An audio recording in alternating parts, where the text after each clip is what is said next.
اعوذ باللہ من الشیطان الرجیم بسم اللہ الرحمن الرحیم وَلَقَدْ مَنَنَّا عَلَيْكَ مَرَّةً أُخْرَى۔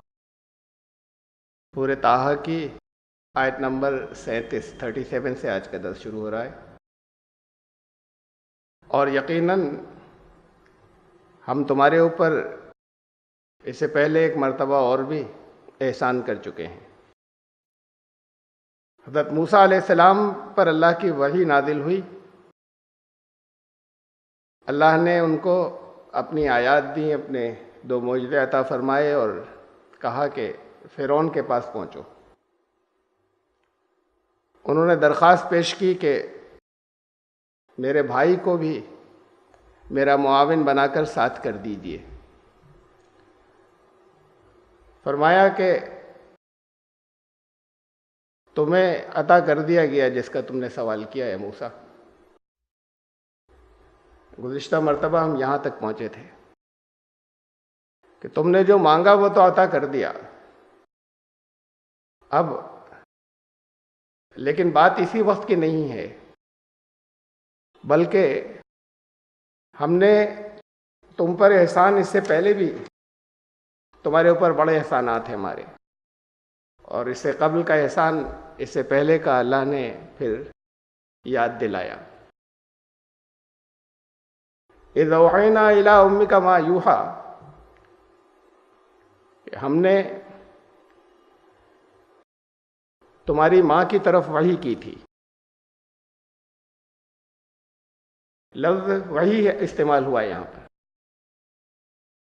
اور پہلے گزر چکا ہے کہ وحی کے معنی ہوتے ہیں خفیہ اشارے کے، یہ لفظی معنی ہوتے ہیں، اور اس لفظ کو اللہ تعالیٰ نے استعمال کیا ہے انبیاء علیہ السلام کی طرف جو کچھ نازل کیا جاتا ہے اس کے لیے بھی، اور ان کے لیے بھی جو نبی نہیں تھے، جیسے حضرت مریم، جیسے حضرت موسیٰ علیہ السلام کی والدہ کے لیے یہاں استعمال ہوا، جیسے شہد کی مکھی کے لیے۔ حضرت موسیٰ علیہ السلام کی والدہ کے لیے تو پھر ہم یہ ترجمہ کر لیں کہ اللہ نے ان کے دل میں بات ڈال دی، اور شہد کی مکھی کے لیے کیا ترجمہ کریں گے؟ وَأَوْحَىٰ رَبُّكَ إِلَىٰ النَّحْلِ، تمہارے رب نے شہد کی مکھی کی طرف وحی بھیجی۔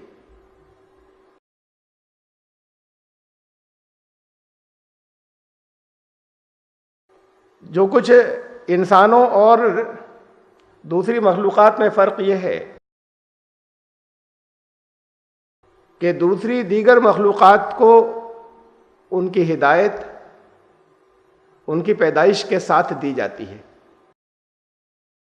اور وہ اس ہدایت کے اوپر عمل کرتے ہیں۔ تو اللہ نے وہ شہد کی مکھی کے اندر وہ نظام رکھ دیا جس کی وہ پابندی کرے گی،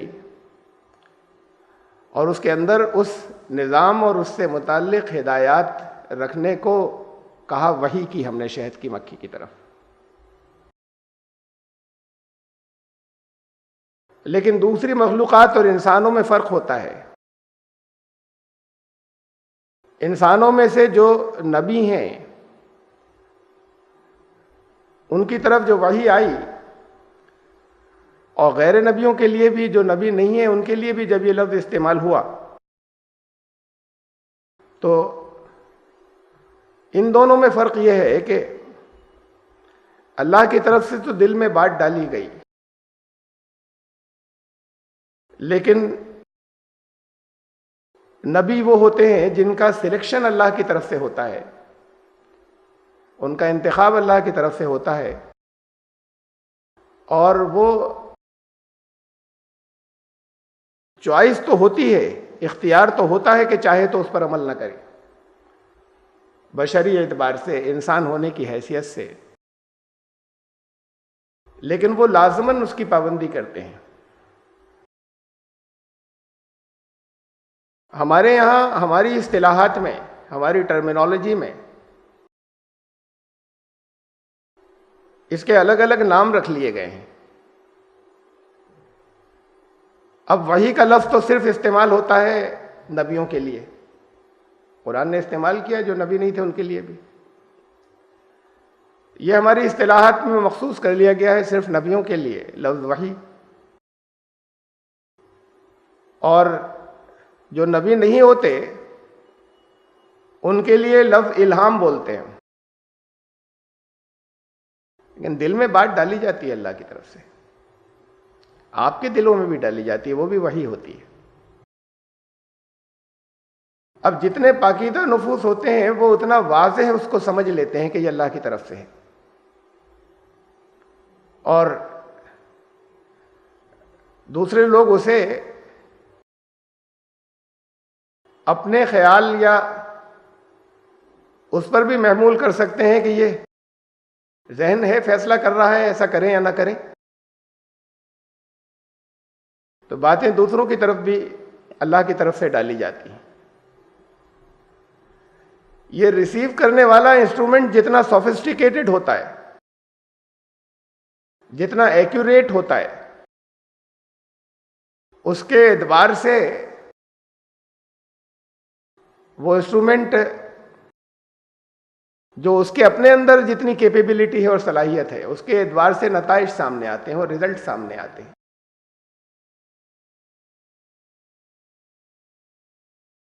اللہ کی طرف سے پیغامات آتے ہیں دوسروں کو بھی، اسے اللہ کی طرف سے بھیجی ہوئی بات ہر ایک نہیں سمجھتا۔ ہمارے استاد مولانا شمس نوید عثمانی رحمۃ اللہ علیہ وہ تو ذرا سی بات کے اوپر یہ جملہ بولتے تھے۔ راستے میں جا رہے ہیں، کوئی موڑا توڑا کاغذ پڑا ہوا مل گیا، کچھ لکھا ہوا تھا، جلدی سے جھک کر اٹھایا، کہنے لگے اللہ کا خط آیا ہے۔ اور یہ ایک مرتبہ نہیں، وہ ہوتا تھا، اکثر ہوتا تھا کہ اللہ نے خط بھیجا ہے، اور وہ اسے لا کر، اور اگر پھٹا ہوتا تھا تو ٹکڑے جوڑ جوڑ کر ملاتے تھے اس کے، کبھی کبھی بہت وقت لگ جاتا تھا ان ٹکڑوں کو جوڑنے میں، زیادہ باریکی سے پھٹا ہو تو پھر اسے بڑے غور سے ایسے مطالعہ کرتے تھے کہ خاص ہمارے لیے کوئی پیغام آیا ہے، اور پھر اس میں سے ہماری سمجھ میں نہیں آتا لیکن وہ اخذ کر لیتے تھے پیغامات کہ یہ ہدایت ہے، یہ انسٹرکشن ہے۔ تو اللہ کی طرف سے سمجھنا اور پھر اسے ڈیکوڈ بھی کر لینا، یہ ڈیکوڈ کرنا بھی تو ہوتا ہے، جیسے خواب ہوتے ہیں، تو خواب دیکھنے والے مختلف لوگوں کے پاس بھاگتے ہیں کہ حضرت تعبیر بتا دیجیے، تمثیلی زبان میں ہوتے ہیں، اور پھر وہ تعبیر ہر ایک نہیں بتا پاتا، کچھ لوگ اس کی تعبیر بیان کرتے ہیں، تو اسے میسج کو ڈیکوڈ بھی کرنا ہوتا ہے۔ ایسے میسیجز بھی ہوتے ہیں، وہ بھی اللہ ہی کی طرف سے ہوتے ہیں۔ حضرت موسیٰ علیہ السلام کی والدہ بھی ایسا محسوس ہوتا ہے، جو آگے کلام ہے اس سے، کہ اللہ کے مقرب بندوں میں سے تھیں۔ قرآن شریف نے بہت زیادہ تفصیل ان کی نہیں بتائی، جیسے حضرت عیسیٰ علیہ السلام کی والدہ تھیں، ان کی تفصیل بیان فرمائی ہے کہ جن کے بطن سے نبی کی پیدائش ہوئی ان کا مقام کیا تھا، تو حضرت مریم کا مقام بڑی تفصیل سے بیان فرمایا۔ حضرت موسیٰ کی والدہ کے بارے میں براہ راست تو نہیں فرمایا، لیکن آگے جو کچھ ہے اور دوسری اور صورتوں میں بھی جو کچھ بیان ہوا، اس سے محسوس ہوتا ہے کہ وہ بھی اللہ کی نظر میں بہت اونچے مقام پر تھی۔ اور ہمیں نبیوں کی مائیں، ان میں سے ان دو کا ہی کچھ تذکرہ ملتا ہے، دوسرے انبیاء کی ماؤں کا تذکرہ ہمیں نہیں ملتا۔ ضرورت نہیں تھی، جہاں جو ضرورت ہوتی ہے اللہ کی طرف سے وہی دیا جاتا ہے۔ کوئی تاریخ اور پچھلے لوگ جو گزر گئے ان کی نفسیات اور ان کی تفصیلات بیان کرنا، ہماری جنرل نالج بڑھانا کوئی قرآن کا مقصد نہیں ہے۔ لیکن اللہ کی سنت کے مطابق ایسا محسوس ہوتا ہے جب ان دو کا تذکرہ کیا اور دونوں بہت اونچے مقام پر فائز تھیں، تو اس سے یہ محسوس ہوتا ہے کہ یہ غالباً یہ بھی اللہ کی سنت ہی ہے کہ انبیاء علیہم السلام جس بطن سے پیدا ہوتے ہیں وہ بھی مقدس ہوتے ہیں اور پاکیزہ نفوس ہوتی ہیں وہ، اور پھر ان سے جو پیدائش ہوتی ہے ان کی تربیت ماں کے پیٹ سے ہی شروع ہوتی ہے۔ تربیت تو ماں کے پیٹ سے ہی شروع ہوتی ہے جسے ہم نے چھوڑ دیا ہے۔ حضرت مریم کی والدہ، دیکھیے کہاں تک سلسلہ جا رہا ہے، اوپر بھی اوروں کے تو ہمیں تذکرے نہیں ملتے نا۔ حضرت مریم کی والدہ نے دعا کی اللہ سے کہ اللہ یہ جو پیدائش ہونے والی ہے، جو بچہ دنیا میں آنے والا ہے، انہوں نے لڑکا سمجھا تھا کہ میں اپنے تمام بندھنوں سے اسے آزاد کرتی ہوں اور آپ کے حوالے کرتی ہوں۔ تو پھر یعنی اب ماں کے پیٹ میں جو بچہ ہوتا ہے وہ اس کے خیال میں جیتی ہے، اس کے لیے پلاننگ کرتی ہے، اس کے مستقبل کے بارے میں سوچتی ہے، اس کے تمام اثرات پڑتے ہیں اس پر۔ دن رات جو اس تمنا میں تھی کہ اس کو میں اللہ کے کام کے لیے اپنی تمام ذمہ داریوں سے آزاد کر دوں گی، تو وہ 9 مہینے یا حضرت مریم کی تربیت ہوئی، ذہنی تربیت ہوئی ان کی والدہ کے پیٹ میں، ان کے خیالات کا عکس ان پر پڑا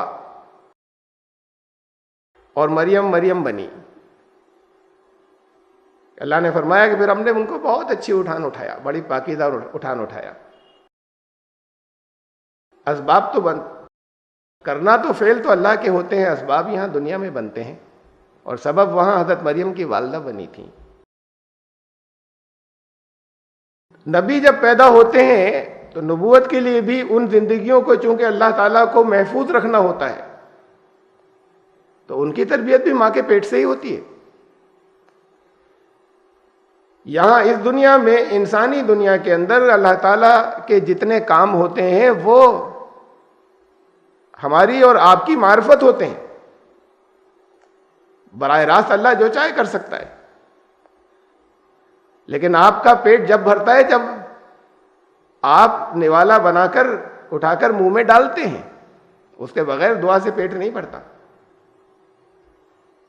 جب آپ روزی کے لیے بھاگ دوڑ کرتے ہیں، تکیے کے نیچے نوٹ نہیں ملا کرتے دعاؤں سے، اس کے لیے جو ضروری جدوجہد ہے وہ کرتے ہیں۔ یہاں انسانی دنیا میں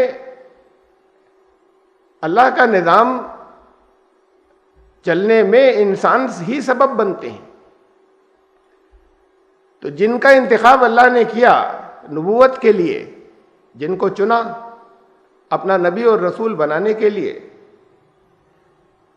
اللہ تعالیٰ چاہتا تو ان تمام اسباب کے بنا بھی، ان تمام اسباب کے بغیر بھی ان کو جیسی شخصیتیں اللہ کو لانی ہے ویسی شخصیتیں وہ آتی، لیکن دنیا کے قانون کے حساب سے جو اسباب ضروری ہیں وہ اسباب، ان اسباب میں انسانوں کا دخل ہے، اور اللہ تعالیٰ نے اپنی اسی سنت کے مطابق سب کچھ جاری کیا، اور نبی بھی اسی سنت کے مطابق دنیا میں آئے۔ تو پھر وہ اگر پاکیزہ تھے اور ان کے مزاج پاکیزہ تھے، ان کی ماؤں کا اس کے اندر یقیناً رول تھا، ان کی سوچوں کا، ان کے خیالات کا، ان کی تمناؤں کا، اور ان کی ماؤں کی دعاؤں کا۔ ہمیں 2 مثالیں تو مل رہی ہیں، حضرت عیسیٰ علیہ السلام کی والدہ کی، حضرت موسیٰ علیہ السلام کی والدہ کی، اور یہ اصول ہمیں معلوم ہے۔ پہلے ہو سکتا ہے کہ نہ معلوم رہا ہو کہ حاملہ عورتوں سے جو پریگننٹ ہوتی ہیں ان سے کہا جاتا ہے کہ گھر میں اچھے جو تصویریں لگاؤ، خوبصورت بچوں کی لگاؤ، ماحول ایسا ہو کہ ذہن کے اوپر کوئی بوجھ نہ ہو، تذکرہ یہ تھا کہ ہم ان دو مثالوں میں بھی یہی دیکھتے ہیں جو قرآن کے اندر موجود ہیں، جن نبیوں کی ماؤں کا تذکرہ قرآن میں ہے کہ وہ بہت مقدس تھیں اور پاکیزہ تھیں، اور اب ہمیں دنیا کے قانون کے اعتبار سے بھی یہاں جتنا ہمارا علم بڑھتا چلا جا رہا ہے اس کی بنیاد پر بھی ہمیں یہ معلوم ہے کہ بچے کے اوپر ماں کے خیالات کا اثر پڑتا ہے، اس کی سوچوں کا اثر پڑتا ہے، اس کی تمناؤں اور دعاؤں کا اثر پڑتا ہے پیدائش سے پہلے ہی۔ تو معلوم یہ ہوا کہ تمام نبیوں کی مائیں مقدس ہی تھیں، اور اس کے ساتھ پھر توجہ مجھے یہ دلانی ہے جب یہ تذکرہ آ گیا کہ ہمارے ہاں ایسی روایات ہیں کہ رسول اللہ صلی اللہ علیہ وسلم کی والدہ نعوذ باللہ جہنمی تھی، اور اللہ نے منع کر دیا کہ ان کے لیے دعا مت کرنا، والدین دونوں۔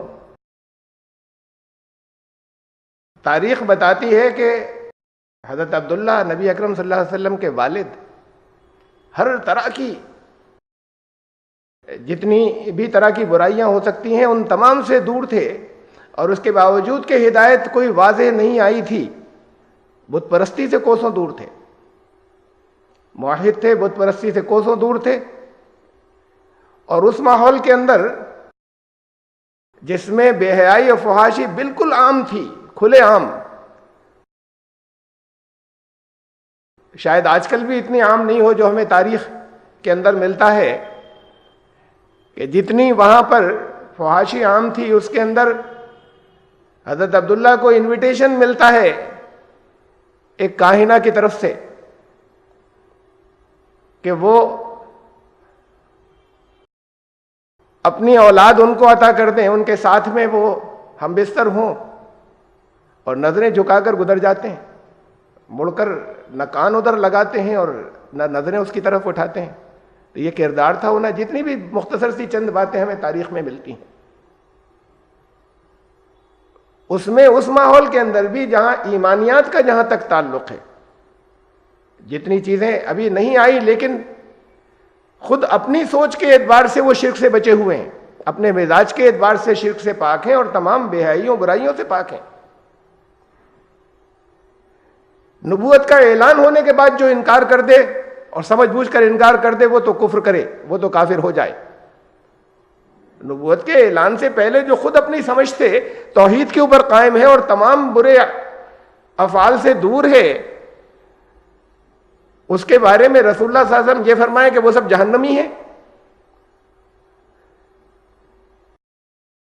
کسی طرح کی دینی لاجک سے یہ بات میل نہیں کھاتی، خالی ان کے والدین کی بات نہیں، کسی کے لیے بھی جس کے پاس بھی ہدایت نہیں پہنچی نبی کی طرف سے یا کوئی اور راستہ بتانے والا نہیں پہنچا اور وہ اپنی کوشش سے صحیح راستے کے اوپر ہے، اس کے بارے میں یہ فیصلہ کرنا کہ جہنمی ہے، یہ تو اللہ کے نظام کی خرابی ہوگی پھر کہ کیوں نہیں پہنچی تھی ان تک بات۔ یہ تو نعوذ باللہ پھر اللہ کے نظام کا فالٹ ہو جائے گا کہ وہ لا الہ الا اللہ محمد رسول اللہ کیوں نہیں کہ پڑھتے تھے۔ نبوت کے اعلان کے بعد جنہوں نے قبول نہیں کیا ان کے بارے میں تو کوئی تبصرہ کیا جائے، نبوت کے اعلان سے پہلے وہ لوگ جو، اور پھر حدیثوں میں ہی ہمیں یہ بھی ملتا ہے، 4 لوگوں کا تذکرہ ملتا ہے، ان کی تعریفیں ملتی ہیں کہ وہ تھے ایمان لانے والے، اس لیے کہ جیسی کچھ بھی حضرت عیسیٰ کی تعلیمات اس وقت تک مسخ ہو گئی تھی، بگڑ گئی تھی، اس کے باوجود وہ کوشش کرتے تھے صحیح راستے پر چلنے کی اور بچی کچی تعلیمات سے صحیح باتیں اخذ کرنے کی، ان کی تعریف آئی۔ اور رسول اللہ صلی اللہ علیہ وسلم کے والدین جہنمی۔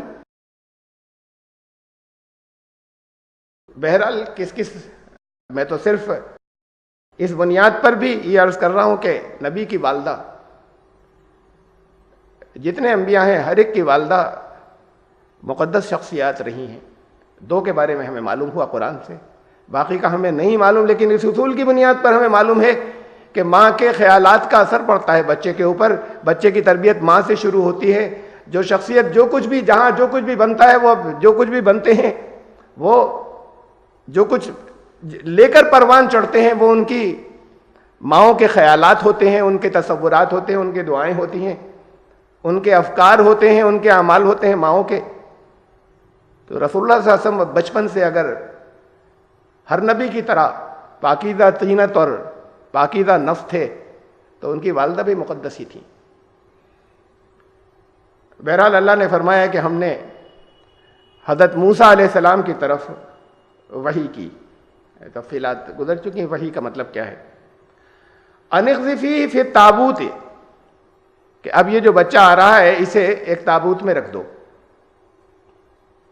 اب دیکھیے پیغام آ رہا ہے کس شکل میں آیا ہمیں نہیں معلوم. فرشتہ تو نہیں آیا تھا کہنے کے لیے, ان کے دل میں اللہ نے بات ڈالی تھی اور اسے انہوں نے اللہ کی طرف سے سمجھا. اور بات یہیں تک نہیں تھی, بات اس سے اور آگے تک تھی کہ اللہ نے یہ بھی کہا تھا اس وحی کے اندر, یہ بھی بتایا تھا کہ اسے میں نے, یہ اب میرا مقرب بندہ ہوگا یہ بچہ جو آنے والا ہے, اور یہ میری طرف سے یہ نبی اور رسول ہوگا. اس درجے تک کی ان کو وحی ہوئی تھی جسے ہم الہام کہتے ہیں اپنی زبان میں غیر نبیوں کے پاس جو کچھ آتا ہے. فرعون کی طرف سے بنی اسرائیل میں جو لڑکے پیدا ہوتے تھے انہیں قتل کروا دیا جاتا تھا,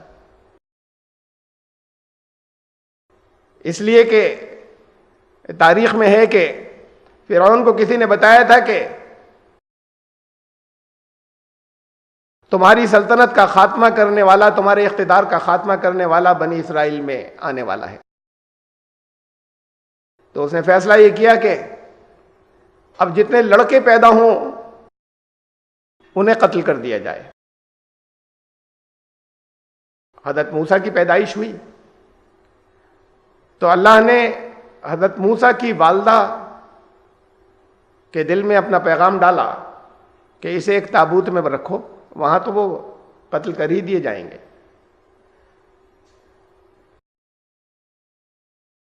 فَاقْذِفِیہ فِی الْیَمِّ, اور پھر اس تابوت کو دریا میں ڈال دو, دریائے نیل میں. فَلْيُلْقِهِ الْیَمُّ بِالسَّاحِلِ, یہ کنارے تک پہنچے گا تابوت کہیں نہ کہیں. یَأْخُذُ عَدُوٌّ لِّی وَعَدُوٌّ لَّهُ, اور اسے میرا دشمن اور اس کا دشمن, کیا الفاظ استعمال کیے اللہ نے, میرا دشمن اور اس کا دشمن فرعون کے لیے, کہ اس تک پہنچے گا وہ اسے نکال لے گا. وَأَلْقَيْتُ عَلَيْكَ مَحَبَّةً مِّنِّي وَلِتُصْنَعَ عَلَىٰ عَيْنِي, یہ اپنا احسان یاد دلایا ہے اللہ تعالیٰ نے. حضرت موسیٰ علیہ السلام سے گفتگو چل رہی ہے کہ ہم نے تم پر یہ احسان کیا تھا کہ تمہاری ماں کو ہم نے وحی کی, تمہاری والدہ کو ہم نے وحی کی کہ اس بچے کو ایک تابوت میں بند کر کے دریا میں ڈال دو, دریا سے اسے فرعون نکلوائے گا, میرا دشمن اور اس بچے کا دشمن. اور فرمایا کہ یہ ہمارا احسان تھا کہ ہم نے اپنی طرف سے تمہارے اوپر محبت ڈال دی, یعنی تم ایسے تھے کہ ہر ایک دیکھ کر بے اختیار اس کی طرف کھینچنے لگ جائے. یہ چیز بھی ہم نے اس کے اندر, ہم نے تمہارے اندر پیدا کی. اب فرعون اس بچے کو اسی وقت نکلوا کے مروا سکتا تھا جب اس کے ہاتھ آیا تو, لیکن یہ بھی ساتھ میں تھا کہ دیکھ کر بے اختیار محبت اور پیار اس کے اوپر آئے. وَلِتُصْنَعَ عَلَىٰ عَيْنِي, اور یہ انتظام ہم نے کیا کہ ہماری نگاہوں کے سامنے, ہماری نظروں کے تحت تمہاری پرورش ہو آگے. اِذْ تَمْشِي أُخْتُكَ فَتَقُولُ هَلْ أَدُلُّكُمْ عَلَىٰ مَن يَكْفُلُهُ, درمیان کا حصہ چھوڑ دیا ہے. قرآن شریف میں دوسری جگہ پر ہے تفصیلات. ماں نے تو ڈال دیا, لیکن ماں کی محبت کو چین کیسے آئے؟ اللہ کا حکم تھا, ڈال دیا. بہن, حضرت موسیٰ کی بہن سے کہا, اپنی لڑکی سے کہا کہ ذرا دور ساحل سے کنارے کنارے چل کر ذرا دیکھو. حضرت موسیٰ کی ہمشیر نے اس تابوت کو نکلتے ہوئے دیکھا، نکالا گیا، وہ بہہ رہا تھا، فرعون کے محل کے پاس سے گزرا تو وہاں اسے نکلوایا گیا، انہوں نے دیکھا، فوراً تو نہیں پہنچی اندر، اس کے ساتھ ساتھ تو پھر راز فاش ہو جاتا۔ یہ بھی تاکید کی تھی حضرت موسیٰ کی والدہ نے کہ دیکھو ذرا احتیاط سے، یہ اندازہ نہ ہو جائے کہ ہمارے یہاں کا بچہ ہے، تم ساتھ میں چل رہی ہو، نگرانی کر رہی ہو، یہ ہے دوسرے مقام پر۔ حضرت موسیٰ علیہ السلام کی بہن اگلے روز پھر پہنچی وہاں، اب وہاں بھیڑ لگی ہوئی تھی اور آیائیں بلائی جا رہی تھیں دودھ پلانے والی۔ فرعون کی اولاد تو تھے نہیں، حضرت آسیہ روایتوں میں آتا ہے ان کا نام، جو فرعون کی بیوی تھیں، ایمان والی تھیں، بہت اللہ کی نظر میں بڑی مقدس خاتون تھیں۔ انہوں نے اب وہ چونکہ بچہ ان کا نہیں تھا تو ان کے سینے میں تو دودھ آ نہیں سکتا تھا، محبت بے پناہ تھی، تو اب دودھ پلانے والیاں طلب کی گئیں، اور یہ اللہ نے انتظام کیا کہ کسی اور کا دودھ وہ نہ پیے، یہ انتظام بھی اللہ کی طرف سے تھا۔ پھر یہ جو پروفیشنل دودھ پلانے والیاں ہیں، یہ خاندانوں کے اعتبار سے غریب یا چھوٹے خاندانوں میں ہوا ہوتی تھیں۔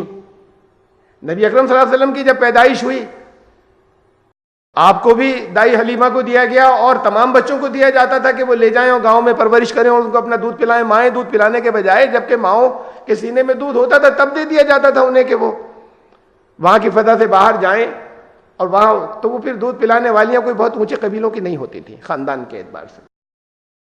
ظاہر ہے کہ بنی اسرائیل میں سے آئی ہوں گی عورتیں دودھ پلانے کے لیے، آل فرعون میں سے نہیں ہوں گی۔ تو جب وہ بھیڑ وہاں پر تھی تو یہ بھی اس کے اندر پہنچ گئیں، حضرت موسیٰ کی بہن، اور وہاں پر انہوں نے یہ کہا کہ دودھ کسی کا نہیں پی رہا، ایک عورت میں لاتی ہوں اس کا دودھ پیے گا۔ فرعون کے محل میں پہنچی، یہ بھی محسوس ہوتا ہے، اس کا بھی اندازہ ہوتا ہے بغیر بلائے پہنچی تھی۔ ابھی آپ فرعون تو ڈیموکریسی میں نہیں تھا نا، سمراٹ تھا، مطلق العنان، فرما روا، ایسا شہنشاہ یا ایسا بادشاہ کہ اس کی اجازت کے بغیر قریب کوئی پرندہ پر نہیں مار سکتا۔ آپ کو تو یہاں کے نوابوں کے حالات معلوم ہیں کہ آپ کے اس قلعے کے پاس جو سڑک ہے یہاں پر کوئی ایسے گزر نہیں سکتا تھا آسانی سے، اور قلعے میں انٹر ہو جائے تصور ہی کوئی نہیں کر سکتا تھا نوابوں کے دور میں۔ کتنے بڑے نواب تھے چھوٹے سے رامپور کے۔ فرعون کی جیسی طاقت تھی اور جیسی بادشاہت گزری، وہاں پر اس کے محل کے اندر بغیر بلائے پہنچ جائیں، بھئی کوئی دودھ پلانے والی عورت پہنچتی، وہ بھی خود سے نہیں پہنچ سکتی تھی، اب یہ لڑکی تھی جو دودھ پلانے والی عورت بھی نہیں تھی، یہ وہاں پہنچ جائیں، اس سے ایک اندازہ اور ہوتا ہے۔ غلام قوم تو تھی بنی اسرائیل، لیکن غلام قوموں میں بھی وہ گھرانے ہوتے ہیں جن کی کچھ عزت ہوتی ہے، جن کا کچھ وقار ہوتا ہے۔ محسوس یہ ہوتا ہے کہ حضرت موسیٰ کا گھرانہ تھا وہ گھرانہ کہ حضرت موسیٰ کی بہن وہاں پہنچ سکیں شاہی محل کے اندر، ایسے ہی نہیں پہنچ سکتی تھی۔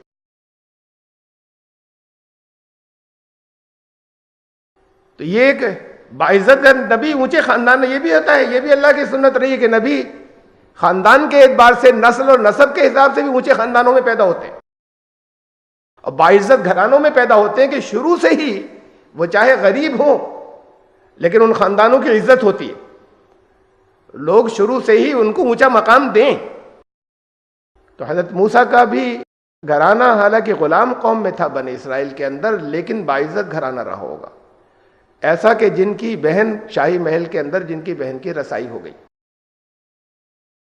یہ میں یہ بتا رہا ہوں کہ اونچا خاندان کے اعتبار سے ان کی خاندان تو سب بنی اسرائیل کی، جو اور عورتیں وہاں آ رہی تھیں جو غلام قوم ہے، لیکن یہ ان کا باعزت گھرانہ ہونا ان کے تقوی کے اعتبار سے ہوگا، ان کے اعمال کے اعتبار سے ہوگا، ان کے کردار کے اعتبار سے ہوگا کہ جی لوگ عزت کیا کرتے ہیں کہ یہ بڑے نیک ہیں، تو لازماً ان کا گھرانہ ایسا ہوگا۔ یہ ہمیں اشارے ملتے ہیں حضرت موسیٰ علیہ السلام کی والدہ کے کیریکٹر کے، کہ حضرت موسیٰ علیہ السلام کی بہن وہاں پہنچ گئی تھی، تو اللہ نے یہ یاد دلایا حضرت موسیٰ کو کہ وہ جو ہم نے تم پر احسان کیا تھا، کیا تمہاری بہن یہ کہتی جا رہی تھی کیا تمہیں ایک ایسی عورت بتاؤں هل ادلکم علی من یکفلہ، جو اس کی کفالت کر لے، جو اسے ٹھیک سے پالے گا۔ فرجعناک الی امک، اور کئی تقر عینھا ولا تحزن، اور اس طرح ہم نے تمہیں تمہاری ماں کی گود میں پہنچا دیا واپس۔ یہ ہم نے حالات پیدا کیے تاکہ اس کی آنکھ ٹھنڈی ہو، کئی تقر عینھا ولا تحزن، اور وہ اس کے بعد بچے کو چھوڑ کر تڑپتی نہ رہ جائے۔ وقتلت نفسا، پھر ایسا بھی ہوا تھا کہ تم نے ایک شخص کو قتل کر دیا تھا، تمہارے ہاتھ سے قتل ہو گیا تھا۔ فنجیناک من الغم، اس غم سے بھی، اس رنج سے بھی ہم نے تمہیں نجات دی۔ وفتناک فتونا، پھر بہت سی آزمائشیں تمہارے پاس اور بھی بھیجی۔ ولبثت سنین فی اہل مدین، تم کئی سال مدین کی بستی میں رہے۔ تم جئت علی قدر یا موسیٰ، اے موسیٰ یہ انتظام ہو رہا تھا تمہیں نبی بنانے کا۔ پھر ہماری طرف سے جو پیمانے تھے، ہماری طرف سے جو اسٹیمیٹ تھے، قدر اسٹیمیٹ کو کہتے ہیں، اور اللہ کا اسٹیمیٹ، آپ کے اسٹیمیٹ میں کچھ غلطیاں ہو جاتی ہیں، اللہ کے اسٹیمیٹ میں غلطی نہیں ہوتی، اسی کو تقدیر کہتے ہیں۔ تو پھر اے موسیٰ یہ جو کچھ ہو رہا تھا، یہ جو تمہیں بتایا، یہ انتظام تھا تمہاری نبوت کا، اور پھر وہ جب وقت آیا تو پھر تمہیں ہم یہاں لے آئے، اب تم یہاں پر ہو۔ اور دیکھیے کیا یہ سارا انتظام، کیا کہا اس کے بعد، وَاسْتَنَعْتُكَ لِنَفْسِي، میں نے اپنے نفس کے لیے، اپنی ذات کے لیے تمہیں تیار کیا ہے۔ تمہاری یہ سب جو کچھ ہو رہا تھا، یہ میرے لیے تمہارا چناؤ تھا، اس کی تیاری چل رہی تھی۔ بڑی اہم بات ہے یہ۔ رسول اللہ صلی اللہ علیہ وسلم کے ساتھ بھی تو یہ ہوا تھا سر۔ نبی اکرم صلی اللہ علیہ وسلم کے والد گزر گئے پیدائش سے پہلے، چھوٹے سے تھے، والدہ گزر گئی، ابھی 10 ہی سال کے تھے، قبیلے کے سردار تھے، باعزت قبیلہ تھا قریش، قبیلے کے سردار تھے، دادا عبد المطلب، دادا کے بڑے چہیتے تھے، وہ بھی گزر گئے۔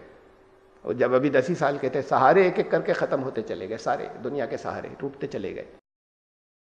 بکریاں چرا رہے ہیں، رحمت للعالمین، دنیا کے اندر ایسی شخصیت جسے ان کے مخالفین بھی کہیں کہ تاریخ میں ایسی شخصیت نہیں گزری، وہ شخصیت جو آنے والی ہے وہ بکریاں چرا رہے ہیں۔ پھر فاقوں کی نوبت آ رہی ہے، اس کے بعد انتظام ہوا اللہ کی طرف سے۔ یہ سب تربیت کے دور ہیں جو چل رہے ہیں نبی پر۔ رسول اللہ صلی اللہ علیہ وسلم کو اللہ بڑی عیش و عشرت اور ناز و نعمت سے بھی تو پال سکتا تھا، آگے جو ذمہ داریاں آ رہی ہیں اس کا انتظام چل رہا ہے، اس کی تربیت چل رہی ہے ساری ہے۔ یتیموں کے سب سے بڑے سرپرست تاریخ کے، تو ان کو یتیم کیا گیا، پہلے بے سہارا کیا گیا، بے سہاروں کے سہارا جو بننے والے تھے، کہ ان پر سے گزاری جائیں ساری چیزیں۔ ابھی اور بہت کچھ کرنا تھا۔ پھر انہیں بہت سی جگہوں پر سفر میں بھیجا گیا، غریب تھے، آمدنی کے کم ذریعے تھے، شروع کی انہوں نے، ہاتھ پاؤں مارے، اور اس میں سے کچھ وہاں تجارت کے جو اصول تھے، وہاں کی بے ایمانیاں ان کو دکھائیں، وہاں کے تجربات کرائے، مختلف قوموں جہاں جہاں گئے وہاں لوگوں سے گفتگویں بات چیت ہوں گی، وہاں کے حالات علم میں آئے۔ یہ سب تربیت چل رہی ہے نبی کی۔ اپنے شہر سے باہر غیر ملکوں تک نکالا ان سفروں کے اندر۔ پھر وہاں جو کچھ تجارت میں ہوا جا رہا تھا، ان کے اپنے مزاج کے تجارت کے اندر تمہیں کیا اصول اپنانے، یہاں جو کچھ چل رہے ہیں اس کے خلاف، اور پھر اس کی برکتیں، یہ تمام حصہ جو تھا یہ تربیت کا تھا۔ اور اس کے بعد آئے، اپنا تو انتظام ہو گیا، حضرت خدیجہ سے نکاح بھی ہو گیا، فائنینشیل نیڈز تو ایک طریقے سے ختم ہو گئی، مالی ضرورتیں.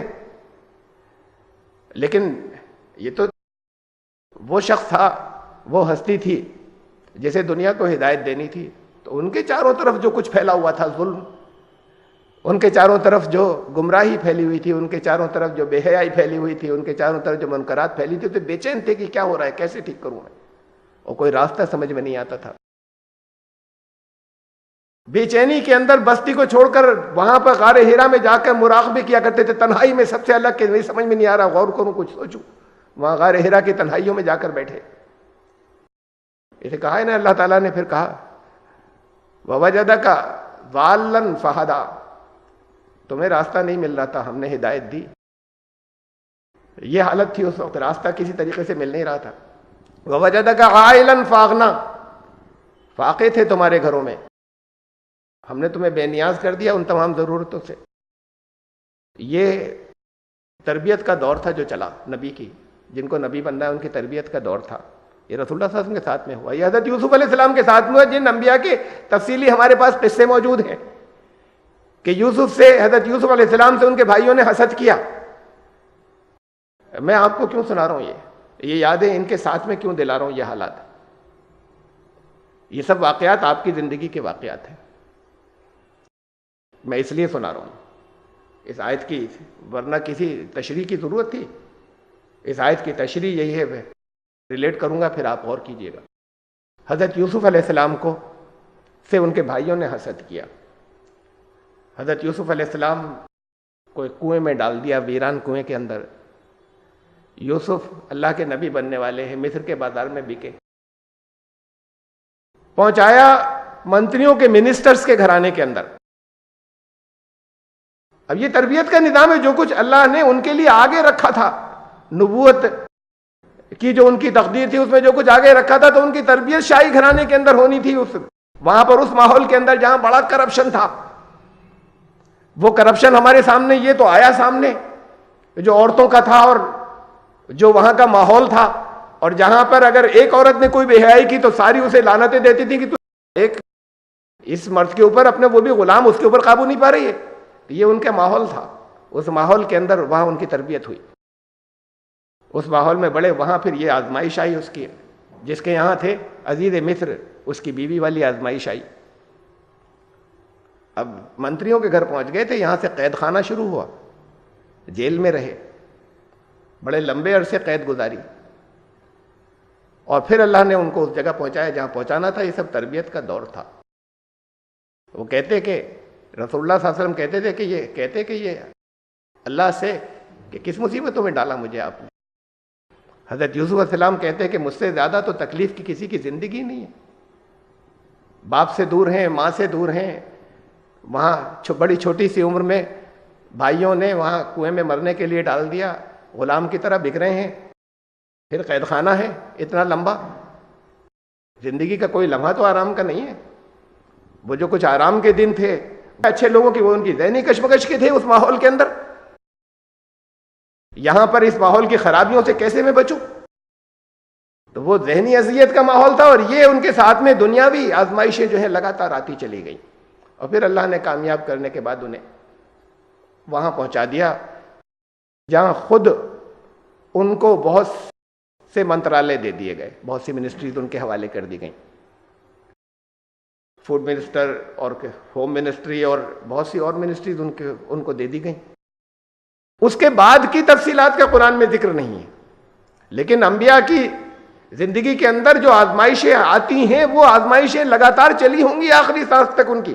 قرآن شریف میں اس کے بعد کا ذکر نہیں ہے. رسول اللہ صلی اللہ علیہ وسلم کی حیات کے بارے میں ہمیں معلوم ہے کہ اس کے بعد کی آزمائشیں، جب قوت آ گئی، جب نبوت کے بعد کی آزمائشیں، اور پھر اس کے بعد طاقت آ گئی اور قوت آ گئی، اور اس کے بعد کی آزمائشیں آخری سانس تک، تو اسے چھوڑ کر بھاگ جائیں، یا اسے یہ کہیں کہ اللہ کی شکایت لوگوں سے کرنا شروع کر دیں کہ بڑے برے حال میں ہیں ہم. تو نبی بنے ہم، بتائیے اب چاروں طرف سے کوئی ماننے والا نہیں آ رہا، کہے چلے جا رہے ہیں باتیں کہ لوگوں سے لوگ ستا رہے ہیں، جو ساتھی جو ماننے والے ہیں ان کو قتل کیا جا رہا ہے، شہید کیا جا رہا ہے، طرح طرح کے ظلم ہو رہے ہیں. کیسا نبی بنایا آپ نے؟ سال بھر میں چیخیں مار جائے کہ صاحب اپنی نبوت اپنے پاس رکھیے. ہم تو سادہ سے آدمی بھلے تھے. تو یہ آزمائش کا دور 13 سال چلا، اور اس 13 سال کے بعد جب پاور آ گئی تو آزمائشیں ختم تھوڑی ہو گئیں. زندگی کا ہر لمحہ تکلیفوں اور آزمائشوں کا، دنیا کے اعتبار سے تکلیفوں کا وہ گزرتا رہا.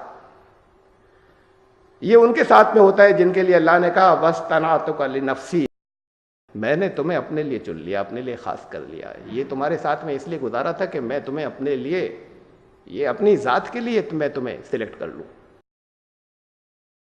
یہ ایک نبی سے، ایک رسول سے کہا جا رہا ہے نا. آپ سب کی حیثیت اللہ کے رسول کی ہے. یہ سب آپ سے کہا جا رہا ہے. یہ الفاظ کہے ہیں قرآن نے، میں اپنی طرف سے خالی لفاظی نہیں ہے، قرآن نے یہ الفاظ کہے ہیں هُوَ اجْتَبَاكُمْ، اللہ نے تمہیں چن لیا ہے، آپ چنے ہوئے لوگ ہیں. ہاں، کس کام کے لیے؟ نبوت کے لیے، رسالت کے لیے، کار رسالت انجام دینے کے لیے چنے ہوئے لوگ. ان میں سے جو اس کام کو انجام دے رہے ہیں وہ بطور خاص، اصل میں تو سبھی لوگ سوچیں، وہ بطور خاص اسے سوچیں. میں نے آپ کو کچھ نبیوں کی، 2 نبیوں کی مثالوں میں رسول اللہ صلی اللہ علیہ وسلم کی حضرت یوسف کا قصہ سنایا، اور چند باتیں میں اپنے بارے میں بتاؤں جو، اور اس لیے بتا رہا ہوں کہ مجھے صرف اپنے بارے میں معلوم ہے، مجھے آپ کے بارے میں معلوم نہیں ہے، لیکن آپ سب کی زندگی میں یہی ہے. نام بدلے ہوئے ہیں، کیریکٹر بدلے ہوئے ہیں، تاریخیں بدلی ہوئی ہیں، وہ سب آپ کے حالات ہیں. اس لیے میں یاد دلا رہا ہوں کہ صرف نبیوں کی بات نہیں ہے، رسول انبیاء کی، ان رسولوں کی بات نہیں ہے جن کے پاس اللہ نے فرشتے کے ذریعے اپنی وحی بھیجی تھی. رسولوں کے رسول کے لیے بھی یہی ہے کہ اللہ نے اگر آپ کو چنا ہے، آپ کا انتخاب کیا ہے، تو آپ کے ساتھ بھی یہ ہوگا. یہ تربیت کا دور ہوتا ہے جس کے بارے میں اگر آپ نے کہا کہ میں اس ذمہ داری کو پورا کرنے کے لیے کھڑا ہوں، ہم کھڑے ہونے کے لیے تیار ہیں، تو پھر تربیت اس سے پہلے، تو ابھی اس سے پہلے کہ جب آپ نے طے کیا آپ کی تربیت ہوئی ہے، اپنی پچھلی زندگیوں پہ نظر ڈالیے. میرے ساتھ ہوا ہی ہے تربیت کی وہ دور جو کفر کا اور گمراہی کا گزرا میرا. اللہ نے اس گھرانے میں پیدا کیا جہاں علم والے تھے، جہاں دین کا بہت اچھا فہم تھا، اس گھرانے میں پیدا کیا. بچپن سے جو عام لوگوں کو جتنا علم نہیں ہوتا وہ اس سے زیادہ علم ملا، اور اس کے بعد پھر نکل گئے گمراہی کے اندر. بہت لمبا عرصہ گزرا. وہ خالی گمراہی نہیں، تو صریح کفر تھا سب. جس کا دور گزرا اس میں جو ایجوکیشن دلوائی، اس میں بچپن سے مزاج اللہ نے رکھا تھا، یہ بچپن سے تھا، یہ بہت چھوٹی عمر سے تھا. ریشنالٹی کہ ہم کوئی بات، اس بے ادب نہیں تھے کبھی، لیکن کوئی بات ہم نے اپنے والدین کی اس وقت تک نہیں مانی جب تک سمجھ میں نہیں آ گئی. والد مجھ سے بیٹھ کر سزا نہیں دیتے تھے، بیٹھ کر 1-1 گھنٹے بات کرتے تھے کہ دیکھو یہی صحیح ہے، اور اس کی وجہ یہ بہت چھوٹی عمر میں. ریشنالٹی کے بغیر ہم بغیر ثابت ہوئے مانتے نہیں تھے. اور پھر یہ تربیت کا دور تھا. یہ تو خالی مزاج تھا، پھر تربیت کا دور تھا کہ والد کے ذریعے ایسی تربیت کرائی کہ سمجھاتے تھے، بیٹھا کر کنونس کرتے تھے، بجائے اس کے کہ دنائی لگا دیں کہ بھی مانے گا کیسے نہیں. پھر اس کفر کے ماحول کے اندر وہ تو ہماری، وہ اللہ نے نہیں کیا، وہ تو خرابی ہماری تھی. نبیوں کی زندگی نگرانی کے اندر ہوتی ہے کہ یہاں کی خرابیاں دیکھ کر نکل گئے کفر کے ماحول کی طرف. علم ہونے کے باوجود جو کچھ پڑھا تھا، مطالعہ کیا تھا، لیکن وہاں کے جو تجربات ہیں وہ آج بھی کام آ رہے ہیں. وہاں کا علم جو ہے وہ آج بھی کام آ رہا ہے. وہاں کا کفر سے کیسے لڑنا چاہیے اور کفر کا مزاج کیا ہوتا ہے، سوچنے کا انداز کیا ہوتا ہے، وہ بھی آج بھی کام آ رہا ہے. پھر اپارچونیٹیز آتی ہیں اللہ کی طرف سے، موقع آتے ہیں. ان موقعوں کے اندر بہت کچھ تھا، دولت کے اعتبار سے، مال کے اعتبار سے وہ نقصان ہو گئے، بڑے نقصان ہوئے. یہ کہا ہے قرآن میں. یہ اس لیے آتے ہیں، دیکھیں وَلَقَدْ أَرْسَلْنَا إِلَىٰ أُمَمٍ مِّن قَبْلِكَ، جب ہم نے رسولوں کو بھیجا کسی امت کی طرف تم سے قبل، فَأَخَذْنَاهُمْ بِالْبَأْسَاءِ وَالضَّرَّاءِ، تو ان لوگوں کے اوپر سختیاں بھیجی جدھر جو رسول جاتے تھے، اور نقصانات بھیجے. لَعَلَّهُمْ يَتَضَرَّعُونَ، اس شاید دل نرم ہو جائے ان کے، شاید پلٹ جائیں. نہیں ہوتے. پھر اللہ کی طرف سے اس کے بعد بتایا گیا ہے کہ یہ سورہ انعام کی آیت تھی، بتایا گیا نہیں ہوتے نرم، تو پھر ہم سختیاں ہٹا لیتے ہیں، خوشحالی میں وہ آگے بڑھ جاتے ہیں، اور پھر ان پر عذاب آتا ہے. لیکن اس لیے بھیجی جاتی ہیں کہ اگر کسی کو مقام دینا ہے، آپ کو اللہ کو سلیکٹ کرنا ہے، آپ کو اپنے لیے چننا ہے، تو اب سختیاں آئیں گی. وہ سختیاں جو ہیں ان سے تاکہ اس لیے کہ دل نرم ہو جائیں. ہوتے ہیں بہت سے لوگوں کے دل نرم ان سختیوں کی وجہ سے کہ اچھا بھائی چھوڑو، اب یہ تو سب بڑے بڑے نقصان ہو گئے، چلو اب اجتماع میں چلنا شروع کریں، چلو متوجہ ہوتے ہیں. وہ اپارچونیٹیز بھی اللہ کی طرف سے آتی ہیں. اچھا اب یہ سختی آئی، وہ سختی کے حالات کے اندر مجھے ملوایا گیا میرے استاد سے پھر ان حالات کے اندر، اور دل نے فوراً قبول کیا جو کچھ وہ کہہ رہے ہیں. یہ اپنے ارادے کی بات ہوتی ہے. کہ ہم نے سمجھا صحیح ہے اور ارادہ کیا تو پھر واپس پیچھے مڑ کر نہیں دیکھا. یہ بھی کر سکتے تھے کہ وقتی اثر ہوتا ہے لوگوں کے اوپر اور پھر اسی راستے پہ نکل جاتے جس راستے کے اوپر. یہ اپارچونیٹیز اللہ کی طرف سے موقع آتے گئے کہ تم اب یہ ہے, اب ہم نے تمہیں اس حالات میں, اب تم نکل آؤ, اب ہدایت پر آ جاؤ, ہدایت قبول کر لی, اور پھر اس کے بعد نہیں دیکھا پیچھے مڑ کر. وہ دور نقصانات ہونا الگ بات ہے, گھر میں تو بڑا مال تھا, نقصان ہونا الگ بات ہے. پھر وہ دور بھی آیا کہ جب 2 روپے رکشہ کے بھی جیب میں نہیں ہوتے تھے, یہ اس کے بعد ہے جب قبول کر لیا. ایسے 12-14 سال گزرے. جب یہ ہوتا تھا کہ یہ سوچتے تھے کہ رکشہ کریں شاہباد گیٹ تک کی, پیدل چلے جائیں. رکشہ کے 2 روپے جاتے تھے تو 2 روپے بچ جائیں گے اگر رکشہ نہیں کرتے پہ. تو راستے میں گاڑیاں جگہ جگہ رکتی تھی کہ کہاں جانے, آئیے بیٹھیے. میں ان کے پاس بیٹھ جاتا تو مجھے کل پھر پیدل چلنا تھا. ان سے میں کہتا تھا کہ نہیں, مجھے ٹہلنے کا دل چاہ رہا تھا, آپ جائیے. پیدل ہی چلنے کا دل چاہ رہا تھا. مہمان آتے تھے باہر سے تو بس یہ ہوتا تھا کیا کریں ان کو کیسے, ان کے کھانے کا انتظام کہاں سے کریں. اور لوگ سمجھتے تھے اچھی حیثیت کی. ایسے 12 سال گزرے.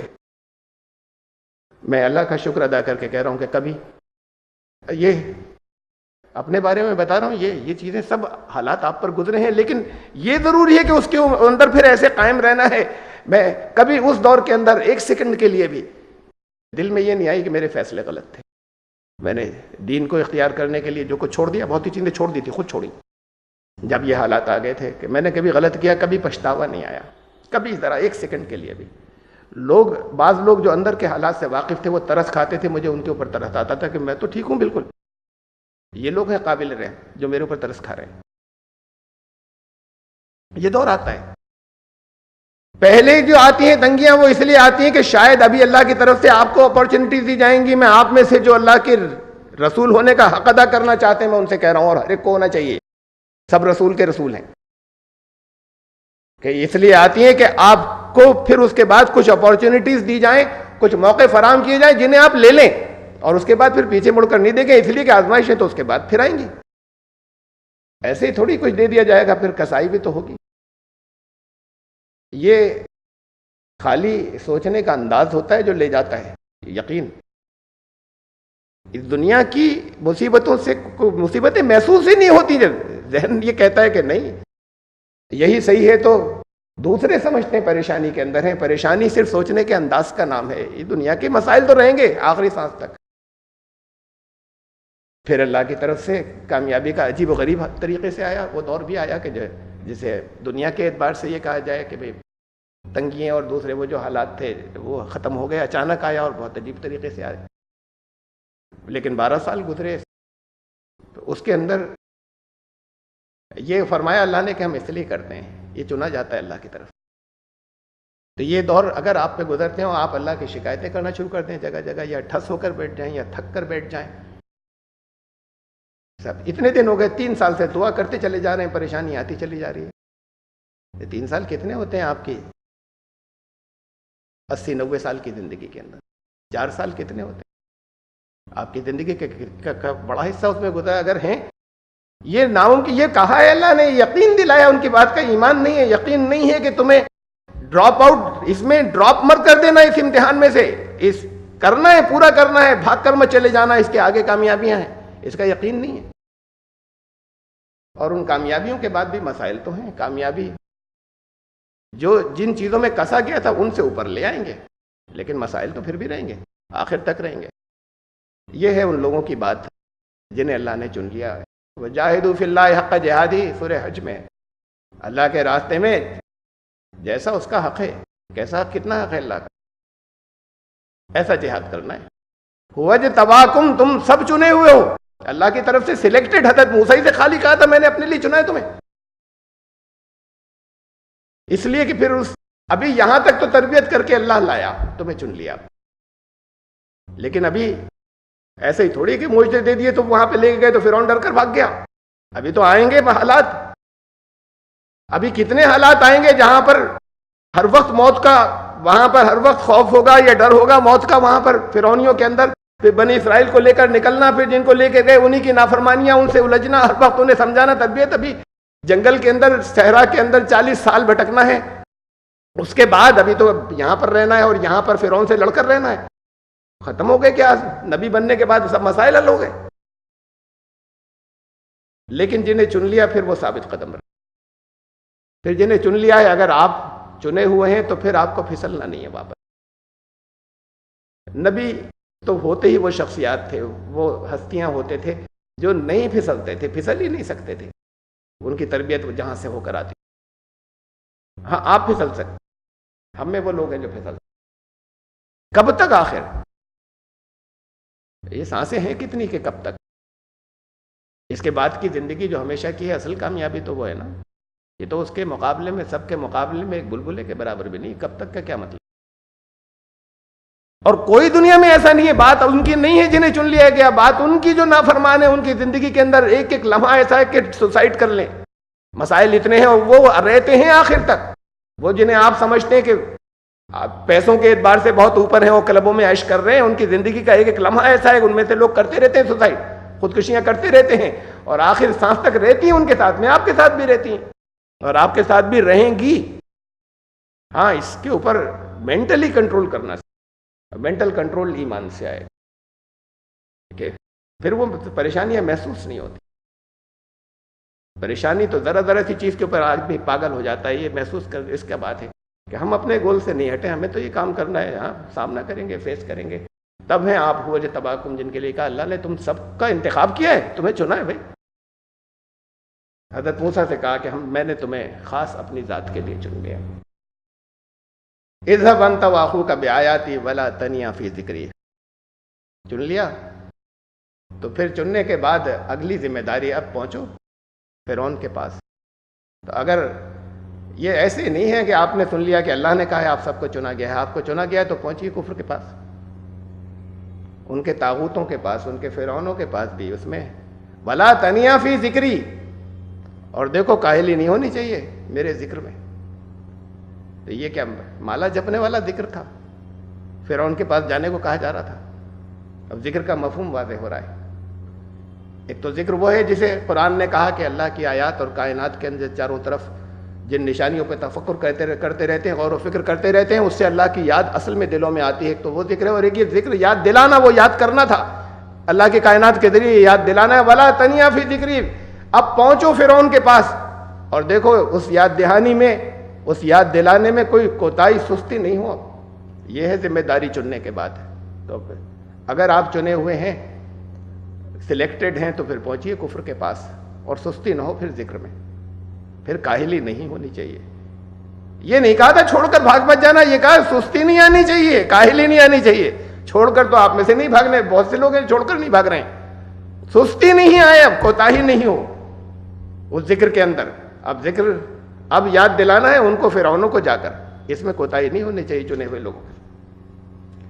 اذهبا الى فرعون انه طغى، پہنچو تم دونوں فرعون کے پاس، سرکش ہو گیا ہے.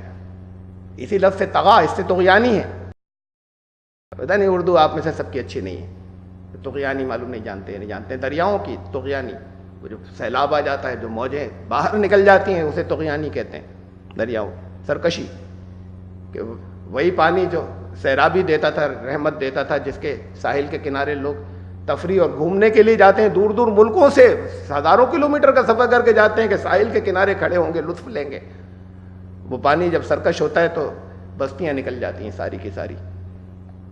جہاں اسے رہنا چاہیے اس سے آگے بڑھ جاتا ہے. اسے طغیانی کہتے ہیں. اور پھر تھوڑا سا نہیں بڑھ جاتا، ایسا کہ جو حدیں پار کرنا تھوڑا بہت نہیں ہوتا، ایسا کہ جو سب کو اپنی لپیٹ میں لے لے. نے کہا فرعون کی تو حالت یہ ہے، اب پہنچو وہاں.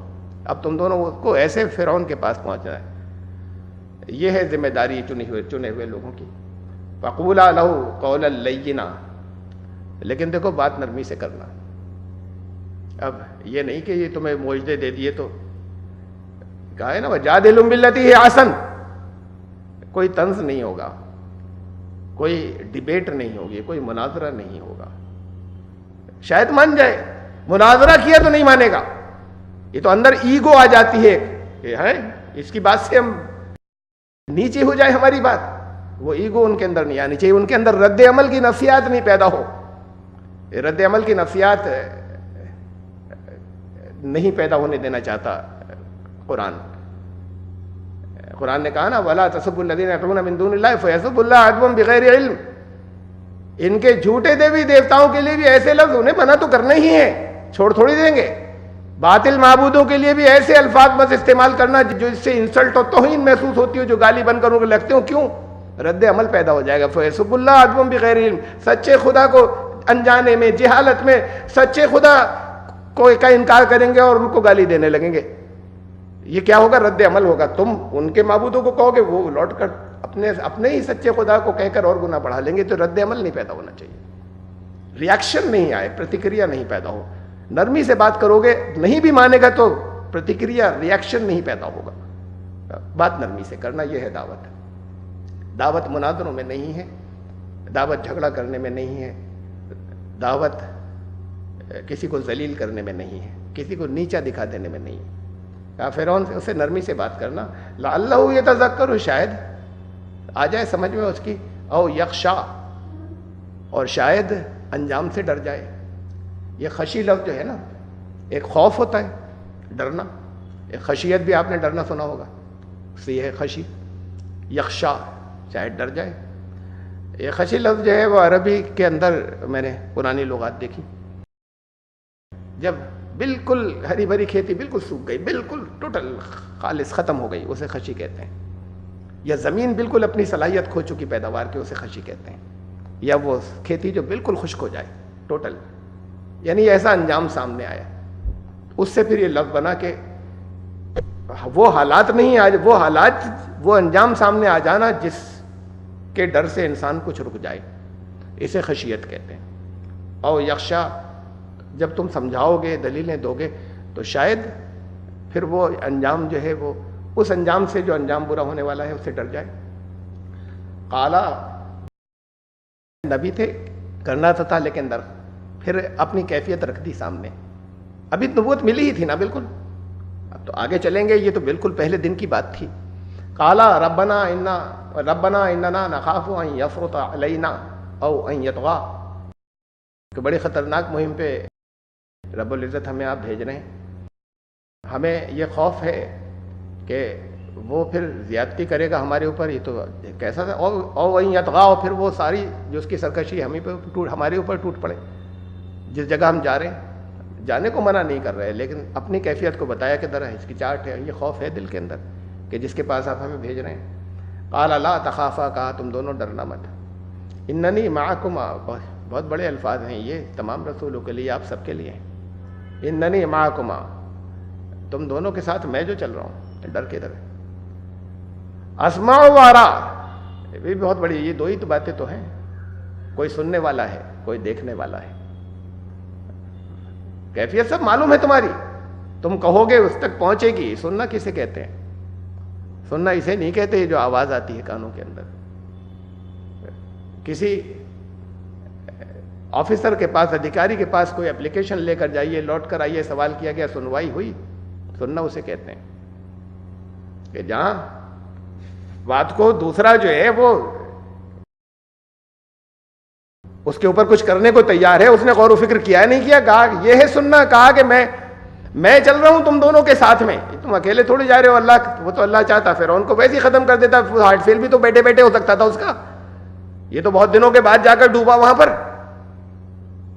اللہ کے کام انسانوں کی دنیا میں انسانوں کے معرفت ہوتے ہیں, براہ راست نہیں کرتا وہ. اب تم دونوں کو جانا ہے, تم دونوں کو جانا ہے ان کے پاس, میں ساتھ میں ہوں. کرنا تو مجھے سب, لیکن استعمال تم ہوگا. تم جاؤ گے تو ہوگا, نہیں جاؤ گے تو حالات کچھ اور ہوں گے. اسمع و ارا, میں ہوں نا, سن رہا ہوں ہر بات, اور میری نگاہوں میں تو جا رہے ہو, دور کہاں ہو. تو پھر جس کی وہ سن رہا ہو اور جس کو وہ دیکھ رہا ہو, اس کے لیے خوف کی بات کہاں بچی. اس کے لیے اگر خوف کی بات ہے تو پھر ایمان کا دوبارہ جائزہ لیں. وہ دیکھ رہا ہے, وہ سن رہا ہے, میں ساتھ میں ہوں. یہ تو نبوت کا پہلا دن تھا نا, لیکن نبوت کے 13 سال بعد نبی اکرم صلی اللہ علیہ وسلم غار حرا میں ہیں. وہاں حضرت ابوبکر سے کیا کہا تھا؟ لا تحزن ان اللہ معنا, اللہ ساتھ میں ہے. رے کیا کر رہے ہو؟ اپنی وجہ سے نہیں ڈر رہے ہیں, اپنی موت کی وجہ سے نہیں ڈر رہے ہیں. اب یہ سوچ رہے ہیں کہ اگر یہاں پر تو میں جان بھی دے دوں تو نہیں بچا پاؤں گا. اس لیے زبان سے نکل گئی تھی کہ یا رسول اللہ اب کیا ہوگا.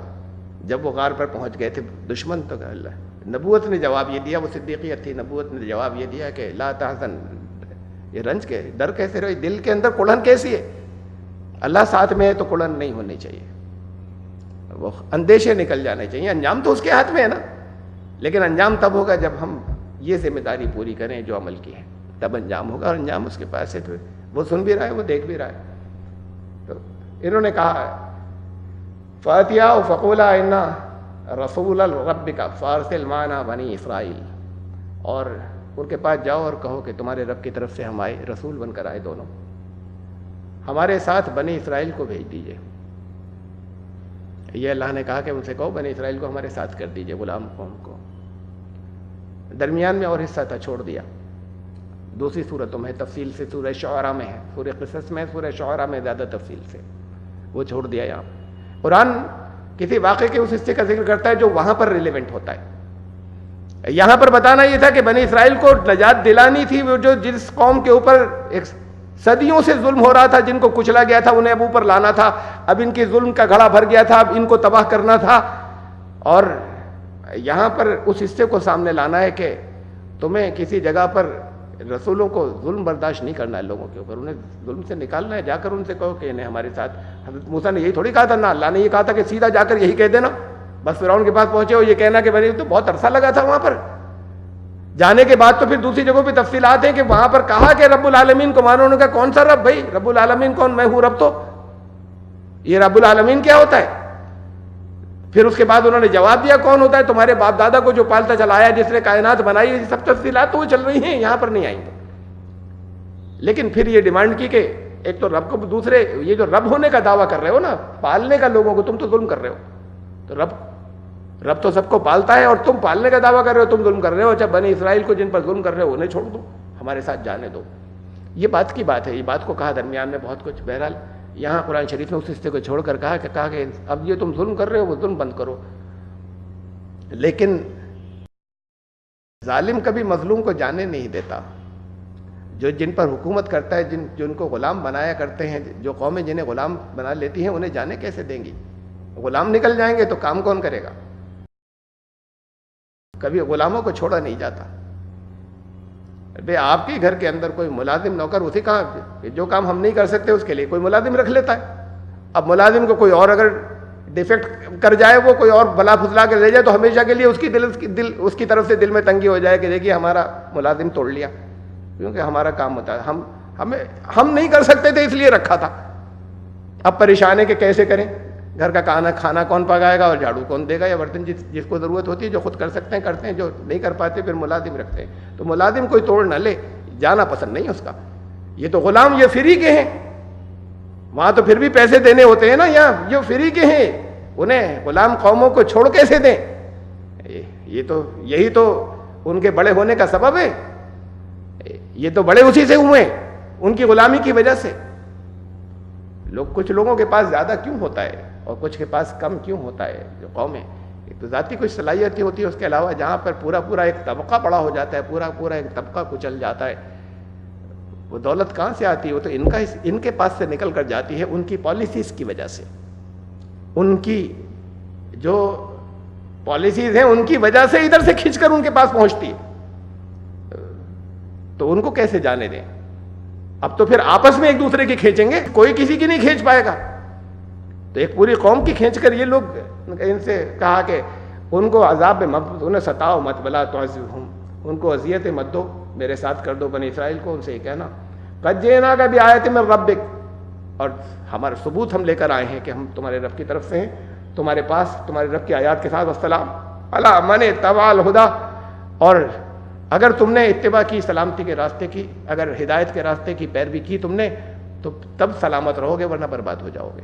انا قد اوحی الینا ان العذاب علی من کذب وتولی, اور انجام سے ڈرا دو کہ تم نے اگر مخالفت کی, تم اگر جھوٹ پر اڑے رہے, تم نے جھٹلایا اللہ کے نبیوں کو, رسولوں کو, پیغمبروں کو, اور تم نے پیٹھ پھیری, تو ہمارے پاس ہم یہ کہا کہ ان سے کہنا کہ یہ ہم نہیں دعویٰ کر رہے, یہ ہمارے پاس وحی آئی ہے, یہ اللہ کی طرف سے آئی ہے یہ بات, کہ پھر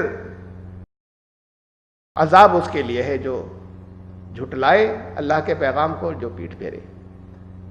اب یہ دونوں پہنچے وہاں پر, انہوں نے اپنا پیغام ڈیلیور کر دیا.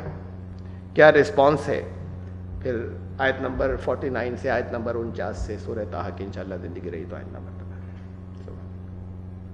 الحمدللہ رب العالمین.